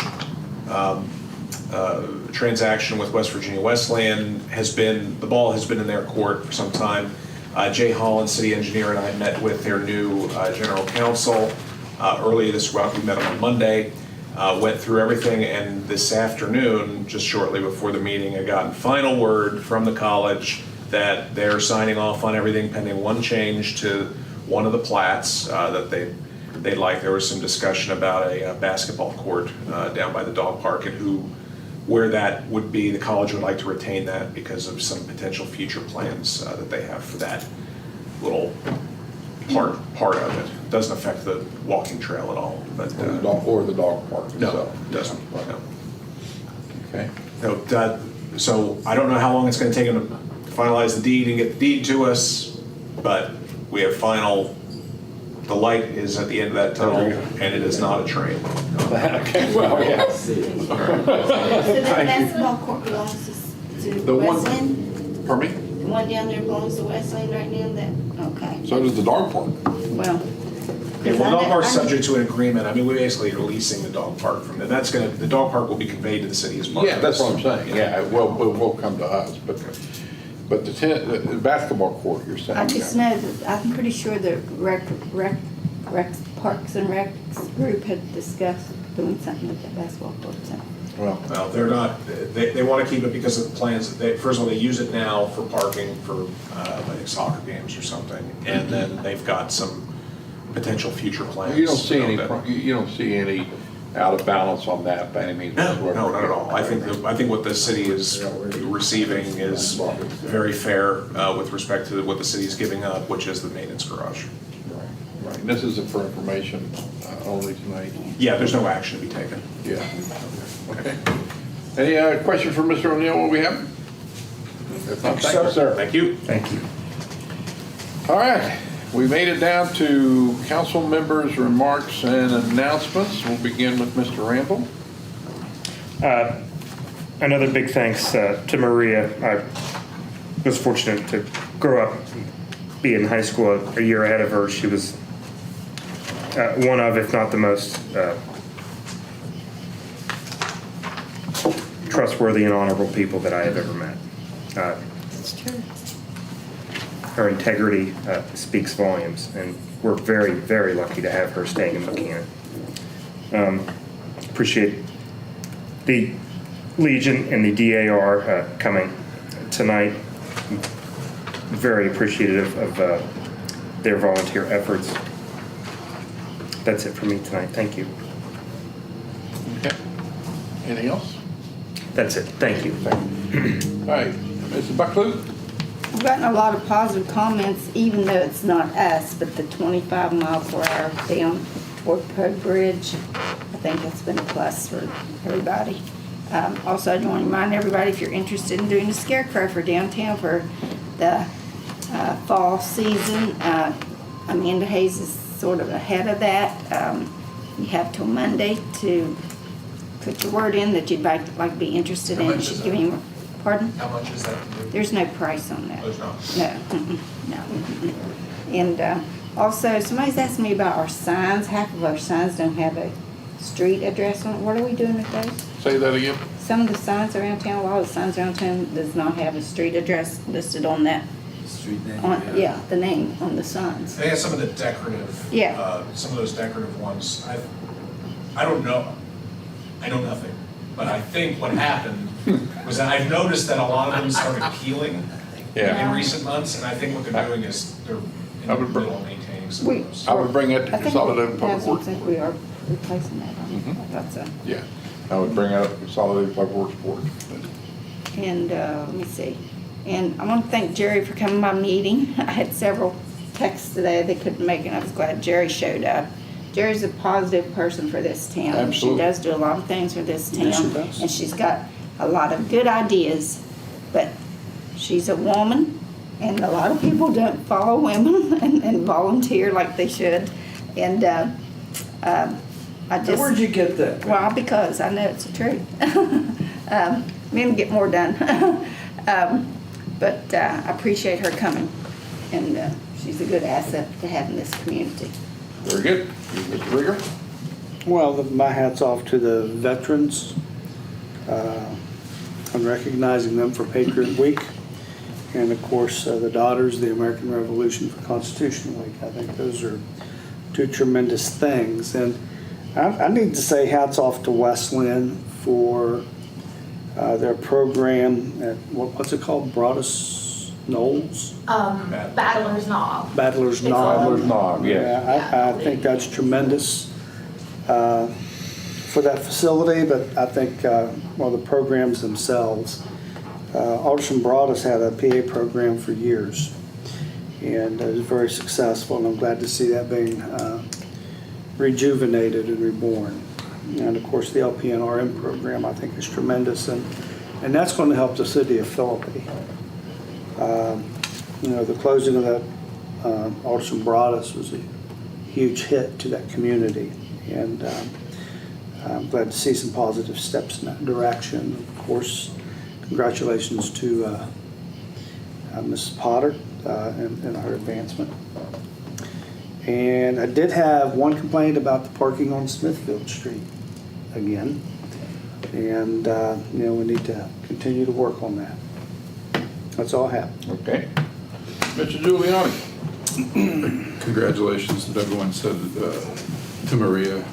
She's a great asset to our city. And also, I've been getting a lot of compliments about all the new paving. People are really taking notice of it. It's really making the infrastructure, like we all tried to say, we knew that was an issue and it's being addressed. A lot of projects were completed, and it looks good in the city. And then Smithfield, I'm part of that mess, and it's getting horrible. Okay. I actually had to wait 8 minutes. I timed it to pull out from my sidewalk, because once they start to go pick up the students, they pull out in the middle of the road, and then they can't go forward or backward to let you in or out. So I sat there. I'm about ready to put a cow pusher on a vehicle. Okay, anything else? You could do like some of the businesses downtown, get you orange candy. Well, I said I would buy enough for the entire street. All right. All right. Is that it? Yep. Mr. Thomas? Well, I endorse what everybody said, and I would add to what Rob said. The situation on Smithfield Street is a tremendous liability. I mean, what if there's a phone call from somebody in one of those homes that live on Smithfield Street that needs to have an emergency vehicle get there right away, or a fire? And so something has to be done, and we're letting it happen too long. And there's got to be some resolution to get this taken care of. I also appreciate what Lisa Mills said in regard to the elimination dinner, and I hope people participate in that because our animals need help, obviously, in a lot of places. And I do worry about some of the problems that we have with individuals that seem to be disoriented walking around our community. I mean, I get all sorts of phone calls about that. And I think that's a problem for us. And I did make the comment about the second chance houses and opportunity houses. And I think we almost have too many of them for our size community. And God bless the people that are there. I hope they get better. But, you know, it's sort of like it's descended on us in a small rural town. And I don't think a lot of people are really happy about it. And also the Saturday, and it's starts at 9 o'clock, I think. I believe so, yes. And it's basically a fundraiser to help, I can't remember what organizations it's helping, but if you all want to be there, be there. And thanks for everybody and their comments. I think it was a good meeting. Thanks. Thank you. Where are you getting on? The doctor weeks to sleep. All right, city recorder's report, remarks, and announcements. Some of the announcements that were made this past 2 weeks, the announcement of Buckhannon Small Business Startup Grant Program, notice of the City of Buckhannon surplus auction being held 9/17/25 beginning at 9 a.m. at 30 Brushy Fork Crossing, the Buckhannon Water Treatment Plant Project, frequently asked questions. We're trying to distribute those throughout the community at some different meetings. I want to remind folks about the Children's Festival, Stocker Youth and Community Center on September 20th, 25, from 10 a.m. to 2 p.m. Buckhannon Community Theater, their next performance will be Puffs. That'll be October 23rd through October 26th at the Colonial Arts Center in downtown Buckhannon. Upcoming events at the Event Center at Brushy Fork. We are dark out there as far as the Event Center is concerned while they're prepping to prepare to pave everything out to the main highway. So that should be finished by the end of this month. October 11th, we'll have a Real Shoot Wrestling event coming back to Buckhannon. October 18th, Buckhannon Upshur High School Class 1970 reunion. November 8th will be the Mountain Heart Training event. November 22nd, Holly Jolly Craft Show.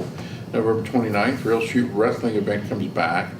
December 6th, the fundraiser for the Fur Ball. We'll get the correct name on that when Michelle gets back from her travels.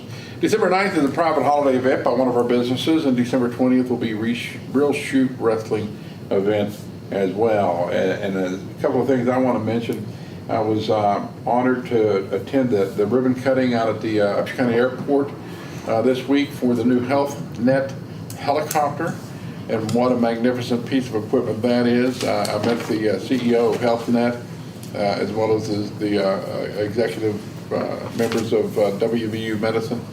And of course that chopper works with different medical centers around the state, but I got a chance to poke my head inside, and the CEO gave me a rundown of how it works, and it's just amazing what they do with a very, very small area in there. And just, I know we've all personally, I'd say probably every one of us have known somebody who's had to be transported in that fashion. And it's a horrifying experience, but thank God we have those kind of, and just think we have that right here in Buckhannon. Somebody was asking me today, is that going to be stationed here? It's always been stationed here. Oh, okay. We've had that chopper here for years. Okay, I wasn't It's sure in about that. hangar. They asked me that today. I forget the hangar number, but I tell you, but this is a new one. Oh, So okay. they unveiled a new one. So yeah, we've always had, for many, many years we've had it, but that's a great addition here in Buckhannon. That business grant that I mentioned, I don't know, I'm just thinking of Jerry being here. I'm not sure if you're up to speed on that, but City of Buckhannon has allocated $25,000 to the UCDA, and new startup businesses, 1 year or younger, or brand new ones can apply for grants of up to $5,000 to help with their startups. And I think that we've been getting a lot of positive feedback on that, and I know 1 or 2 startups coming in, I think, are interested in applying. The other promotional event, we've partnered with Elkins, West Virginia, and getting matching funds from the West Virginia Department of Tourism to promote heavily Buckhannon, Elkins, Lewis County, Randolph County, Upshur County, and Tyson Corners for tourism, to try to pull people. We feel we've got a couple of days of activities here in Buckhannon, a couple of days of activities in Elkins, so we could get somebody in this area for maybe a week or so. Then I echo the remarks about West Virginia Wesleyan College. Dr. James Moore and his entire team over there, they're really doing a lot to push that college forward. So I'm glad to see the bump in enrollment and so forth. One other thing, I want to go back to the agenda under old business discussions. There was a line item A, third-party towing and storage services for community events. I neglected to address that. There is no update. Chief Gregory is still trying to find a towing company that is interested in partnering with us on that. So there was no action that needed to be taken, but I thank Rob for pointing that out. I did, the way we kind of bounced around the agenda tonight was a bit of a puzzle, to say the least. Is there anything else to be brought before council at this time? If not, at 9:05 p.m., I would entertain a motion to adjourn. So move. Thank you all very, very much.